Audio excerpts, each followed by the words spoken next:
Um mundo totalmente uniforme, igual, ele não seria tão belo e contagiante quanto o que contemplamos. Sempre vai ter pessoas que querem mais do que outros, como aconteceu na Alemanha Oriental. O partido, os políticos do partido, aqueles que estavam no poder, tinham tudo.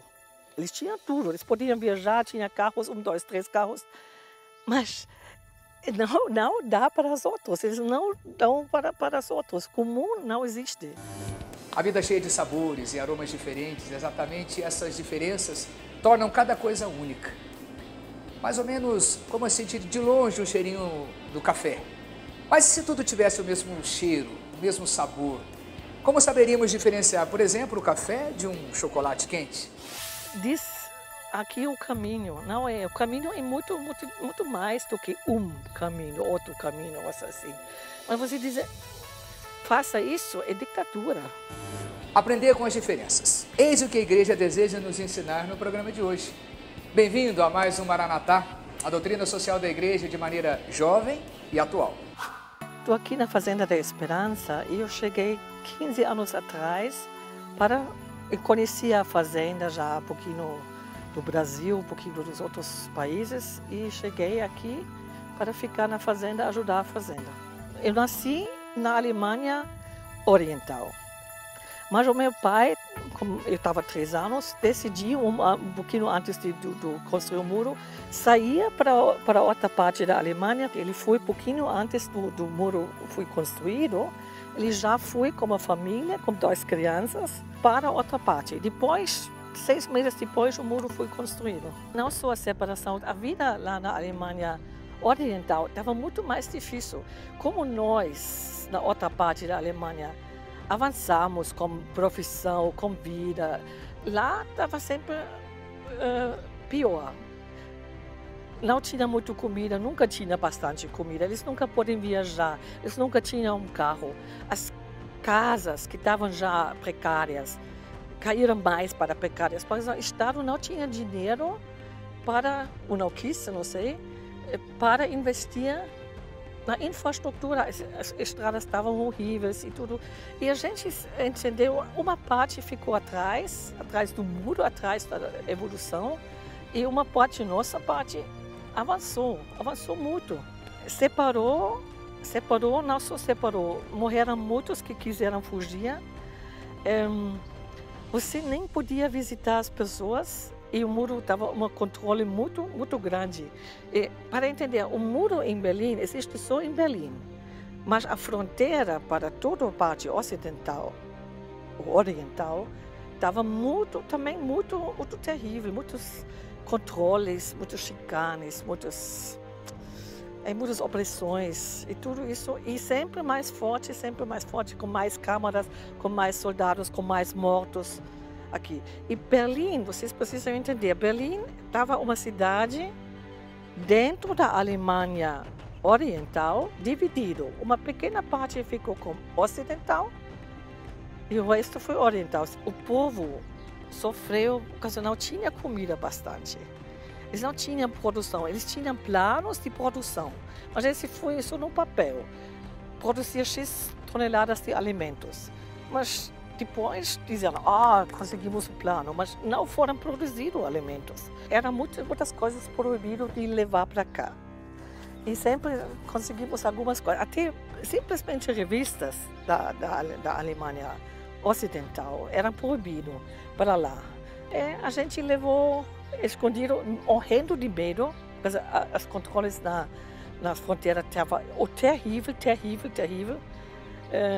Levamos coisas para lá. Eu me lembro bem no início, era proibido assistir televisão da Alemanha Ocidental. Mas tinha antenas escondidas que você pode esconder dentro da casa para assistir outra televisão. Eu me lembro que uma vez levamos essa antena também em pedaços, morrendo de medo para lá. Mas depois já começamos, eu coloco no telhado. Para todo mundo ver, eu assisto televisão da outra Alemanha. E tinha mais coragem, outro colocou também. Nos anos 80, Já não tinha mais a esconder. Ah, eu assisto outro programa, eu assisto outro jornal. Mas assim a gente tentou sempre ajudar as pessoas. Ordenações de sacerdotes eram só como a licença do Estado. Não podíamos dizendo à igreja, agora tenho X para ordenar. Não, o Estado podia dizer, estava liberado para ordenação. Um padre por ano, não sei. Seminários só particulares. Nada de... Se você tinha dinheiro, os seminaristas estudaram e trabalharam. Trabalharam os piores trabalhos. Às vezes não falaram, eu quero estudar para ser padre e sou seminarista. Não. Eles trabalham e ficam escondendo o estudo teológico. A religião estava proibida. Assim, você podia só fazer a religião nas pequenas coisas dentro da igreja. Mas se você já falou uma coisa contra o comunismo e o socialismo, já era. Eles não podiam fazer nada. Por exemplo, a procissão de Corpus Christi. Eles podem fazer dentro da igreja ou do cemitério ao redor da igreja, mas não podiam ir para a rua. Isso já era proibido. Quem estava na igreja estava prejudicado. Ele não podia estudar, ele não podia frequentar escolas. Ele tinha tudo isso. Entendeu? Muitas pessoas tinham uma vida dupla. Mas aqueles convictos, dizendo, não, somos a igreja, vamos fazer a igreja, e ficam prejudicados. Eles não tinham futuro lá. A diocese de Munique ajudou a diocese de Görlitz, na ocidental. E a gente viajou, eles não tinham nada para trabalhar. A gente levou, escondido, em cada viagem, uma impressora. Um pedaço. Uma casa, eles tinham nada de trabalhar, nada de recursos financeiros, não tinha imposto de igreja. Eles só viviam aquela doação das fiéis. E nós, a juventude de Munique, ajudou essa diocese na Alemanha Oriental. E levamos peça por peça, cada viagem cheio de medo, levamos uma impressora inteira, montamos uma impressora inteira para ter uma impressora lá. O Estado regulamentou tudo, dizendo, e quem ficou conforme das ideologias do Estado, avançou. Quem não, ficou atrás. Os meus primos, sobrinhos, nunca estudaram, porque estavam da igreja. A gente ficou numa região muito católica lá na Alemanha Oriental. Nunca estudaram, nunca fizeram. São lavradores, camponeses, trabalhando na fábrica, porque nunca tinham essa possibilidade, mas diziam não, somos católicos. E não avançaram. Tinha uma vida dupla lá dentro e as pessoas sentiram isso também. Não tem uma vida verdadeira, tem uma vida dupla. E isso ajudou também para dizer, chega essa vida dupla, chega. Esse ajudou o povo ir para a rua, dizendo, basta, chega. A gente não pode mais sofrer, não pode mais ficar preso. Queremos, como eles gritaram, queremos liberdade, queremos ser livres. Mas também ajudou, que mudou na Rússia, chegou Gorbachev. E simplesmente assim. A gente tinha tanto medo, como vai reagir a Rússia? Se a Rússia vai dizer não existe unificação. Mas como o Gorbachev, como a ideologia dele, deixou liberdade, deixou primeiro liberdade para a Hungária, depois República Tcheca, Polônia. Depois a gente diz, ele deixou. Mas o medo foi como as tropas da Rússia, que estavam ocupado toda a Alemanha Oriental, estava cheio de tropas russas. Como eles vão reagir? E ele não fez nada, ele deixou o muro cair.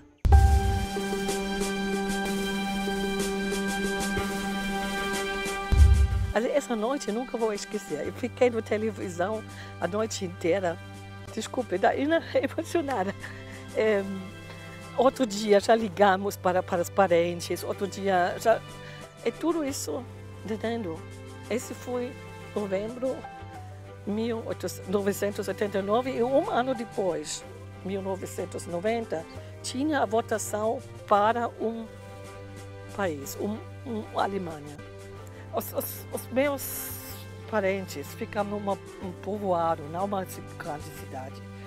Eles chegaram dizendo, o primeiro protesto, o protesto das velhas, chama assim. Eles falaram, olha, minha velha estava torta depois, eu tinha tanto medo, olhando, vai acontecer uma coisa, mas foram para a rua. Até hoje eu choro. Eu estava em Munique, estava morando em Berlim, estava em Munique, mas a gente viu os protestos, aquelas pessoas que estavam na rua com velas, e tudo que aconteceu já meses antes, sempre mais demonstrações, gritando, nós somos o povo, nós queremos liberdade, nós queremos... A gente acompanhou pelo televisão, mas também ligando para a família lá. Mas neste dia, novembro de 1979, foi assim. Eu recebi uma ligação dizendo, olha, eles disseram a fronteira está aberta. Porque era da conversa de lá, de políticos de lá, e disse, não, não é verdade, não é. Liga a televisão.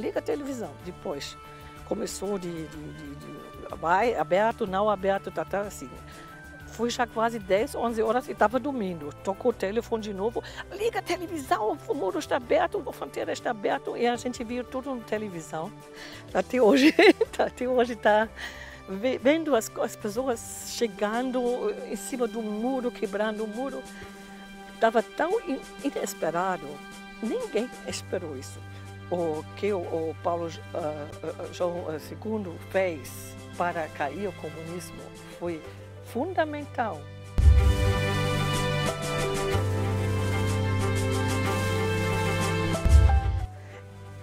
Não foi publicado muita coisa. Ele fez muitas coisas para... Depois chegou o Gorbachev. Na época dele não tinha Gorbachev, tinha outros. Mas ele fez muitas coisas. Ele conseguiu que chegou o Gorbachev e tinha outras visões sobre o comunismo, socialismo, sobre a Rússia, entendendo? Ele foi fundamental. Eles tentaram depois recuperar esse estado, dizendo, vamos fazer 2 estados na liberdade de visitar, mas o povo votou, não, vamos ser um estado só, uma Alemanha só, não vamos dividir em 2. Um ano depois foi a votação, 3 de outubro foi a unificação. Você não consegue dividir tudo para igual.